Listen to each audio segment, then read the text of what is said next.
Shalom, selamat pagi, salam sejahtera untuk kita semua. Memulai kegiatan kita pada pagi hari ini, mari saya mengajak kita untuk bersekutu dengan Tuhan. Kita akan membaca firman Tuhan dari 2 Samuel pasal 6, ayat 6 sampai ayatnya yang ke-12. Namun sebelum itu mari kita berdoa. Ya Tuhan Allah Bapa dalam kerajaan surga, kembali lagi kami mengucap syukur kepadamu atas segala penyertaan-Mu, atas segala kasih-Mu yang selalu kami rasakan dalam kehidupan kami. Nyata Engkau telah menyertai kami mulai dari tadi malam hingga tiba di pagi yang indah ini dengan selamat, bertemu dengan pagi yang indah oleh karena penyertaan Tuhan.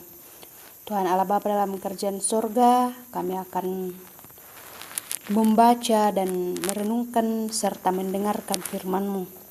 Berkati kami, kuasai hati kami dengan kuasa Roh Kudus-Mu agar kami dapat mengerti dan memahami firman-Mu ini, dan firman-Mu ini dapat kami praktekkan dalam setiap langkah kehidupan kami. Ini doa kami ya Tuhan, kami sambut firman-Mu, di dalam nama Yesus kami berdoa. Amin. Pembacaan kita diberikan satu tema, yaitu tabut dipindahkan ke Yerusalem. Ayat 6. Ketika mereka sampai ke tempat pengirikan Nakon, maka Usa mengulurkan tangannya kepada tabut Allah itu, lalu memegangnya karena lembu-lembu itu tergelincir. Maka bangkitlah murka Tuhan terhadap Usa, lalu Allah membunuh dia di sana karena ketelodorannya itu. Ia mati di sana dekat tabut Allah itu. Daud menjadi marah karena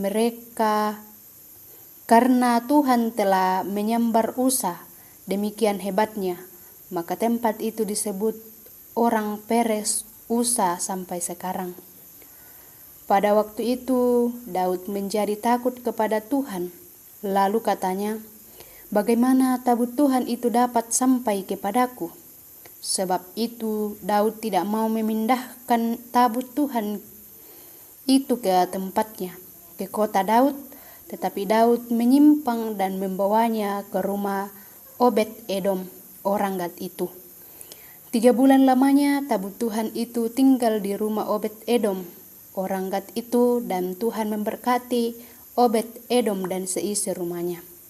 Diberitahukanlah kepada Raja Daud demikian, Tuhan memberkati seisi rumah Obed Edom dan segala yang ada padanya oleh karena tabut Allah itu. Lalu Daud pergi mengangkut tabut Allah itu dari rumah Obed Edom ke kota Daud dengan sukacita. Demikian firman Tuhan. Amin. Dari pembacaan kita pada saat ini diberikan satu tema, yaitu menjaga kekudusan. Bapak, Ibu, Saudara-saudari, tabut Allah menjadi tanda kehadiran Allah di tengah-tengah umat. Tiap kali tabut Allah berada di antara umatnya, umat Tuhan mengalami kemenangan yang gilang gemilang.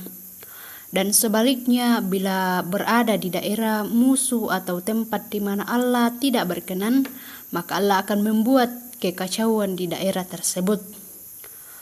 Tabut Allah berada di rumah Abinadab setelah sebelumnya berada di daerah Filistin.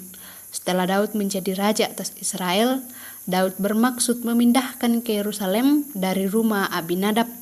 Dalam perjalanan dari rumah Abinadab ke Yerusalem, Daud dan para imam melakukan kesalahan dalam membawa tabut tersebut. Mereka membawanya dengan menggunakan kereta yang ditarik oleh lembu-lembu, suatu cara membawa barang yang biasanya digunakan.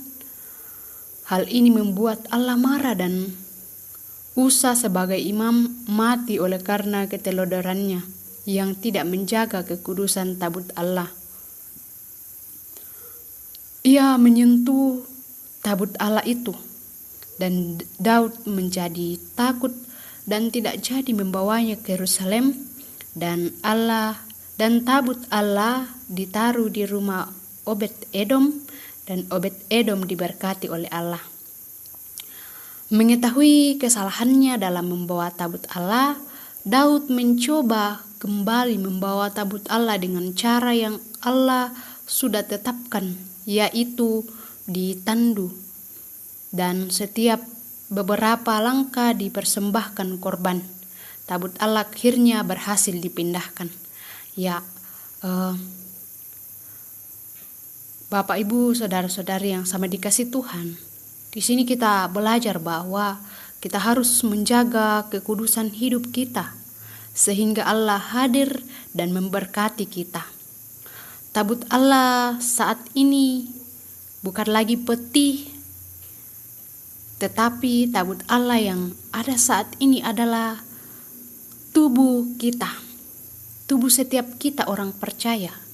Sebagai orang percaya, kita harus menjaga kekudusan hidup kita.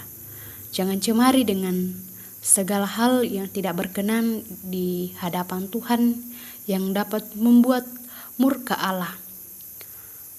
Bapak Ibu, jagalah kehadiran Allah dalam hidup kita sehingga Allah memberkati kita seperti Allah memberkati Obed-Edom. Demikian firman Tuhan. Amin. Mari berdoa. Terima kasih ya Tuhan atas firman-Mu pada saat ini, mengajarkan kami untuk selalu menjaga kekudusan di hadapan Tuhan. Tuhan, tolong kami sehingga kami bisa melakukan firman-Mu ini dalam kehidupan kami. Kami bersyukur ya Tuhan atas kekuatan, kesehatan, dan anugerah kehidupan yang masih Tuhan anugerahkan kepada kami sampai pada pagi hari ini. Tuhan Allah Bapa dalam kerajaan surga, juga kami berdoa untuk jemaat Tuhan yang dalam kesakitan. Biarlah Tuhan memberkati mereka, berkati segala obat-obatan dan makanan yang dikonsumsi, sehingga dari dalam semuanya itu ia boleh memperoleh kekuatan dan kesehatan yang asalnya daripada Tuhan, dan mereka juga merasakan penyertaan Tuhan dalam kehidupan mereka. Tuhan Allah Bapa dalam kerajaan surga, juga kami berdoa untuk jemaat Tuhan yang dalam duka cita. Tuhan hiburkan hati mereka, kuatkan hati mereka, dan berikan pengharapan kepada mereka, sehingga mereka juga merasakan kasih Tuhan dan merasakan sukacita yang asalnya daripada Tuhan. Ya Tuhan Allah Bapa dalam kerajaan surga, berdoa untuk segala usaha dan pekerjaan jemaat-Mu. Biarlah Tuhan memberkati sehingga dari dalam pekerjaan mereka boleh mendapatkan berkat-berkat yang asalnya daripada Tuhan dan boleh dipakai untuk kelanjutan kehidupan yang masih Tuhan anugerahkan kepada mereka. Ya Tuhan Allah Bapa dalam kerajaan surga, juga kami berdoa untuk bangsa dan negara kami ini ya Tuhan. Tuhan berkati, berikan kesejahteraan sehingga kami semua dapat merasakan sukacita dan kedamaian. Tuhan Allah Bapa dalam kerajaan sorga, juga kami berdoa untuk pemerintah kami. Tuhan berkati, berikan kekuatan, kesehatan, berikan kebijaksanaan serta hikmat-Mu kepada mereka, sehingga dapat memimpin bangsa kami ini seturut dan sesuai dengan kehendak Tuhan. Tuhan Allah Bapa dalam kerajaan sorga, kehidupan kami pada sepanjang hari ini ya Tuhan, Tuhan berkati apapun yang kami kerjakan. Tuhan berkati kami, jauhkan kami dari segala berbahaya, kecelakaan, sehingga kami selalu aman dalam lindungan kasih Tuhan. Tuhan Allah Bapa dalam kerajaan sorga, ini doa kami, bukan kehendak kami yang jadi, melainkan kehendak-Mu yang jadi dalam kehidupan kami. Ampuni segala dosa dan kesalahan kami Tuhan, di dalam Kristus kami berdoa. Amin. Demikianlah persekutuan kita pada pagi hari ini. Selamat pagi, selamat beraktivitas, dan shalom.